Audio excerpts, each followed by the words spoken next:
Hello, my name is Alina Frolova and I'm from the Institute of Molecular Biology and Genetics, Kyiv, Ukraine. I would like to briefly introduce our work on in silico evaluation of SARS-CoV-2 primers performance. We also have a talk by Michał Kowalski in CAMDA session, so definitely check him out for more in-depth explanation. During the course of pandemic, studies and reports have shown that not every proposed set of primers can amplify the virus, especially those that were implemented early. That's why false negative and false positive results had become a serious problem. And the identification of subjects carrying SARS-CoV-2 is in itself an important barrier to the propagation of the virus. We also further speculate that the increased global spread of viruses carrying certain variants may also be a consequence of using primer probe sets that fail to properly identify positive cases.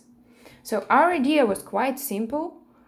We investigated the efficacy of 15 of the primer probe sets recommended for detection of SARS-CoV-2 by in silico testing of complementarity using nearly 1.5 million genomes from GISAID database. We used sequences with less than 5% of ambiguous nucleotides and complete metadata, and we were discarding amplicons longer than 850 bases. The variability of SARS-CoV-2 clades over course of the pandemics is certainly concerning, with some clades disappearing and others emerging. Black line represents the amount of the sequences per time point. It drops in May because when we did our analysis, the data was incomplete for that month. The performance of all primers on clade level varies clade by clade. 5 sets that came up as last in our benchmark have been most susceptible to the evolution of the virus. The impact on the lineage level is even more visible. What is interesting here is that modified version of WHO RDRP primer probe set performed quite well overall. However, it failed to identify Delta variant almost completely.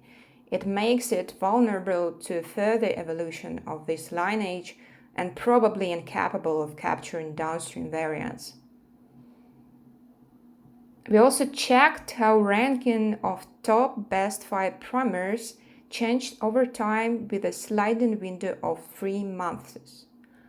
It is obvious that there is no single best primer probe set, and future variant of concern may potentially change this ranking significantly.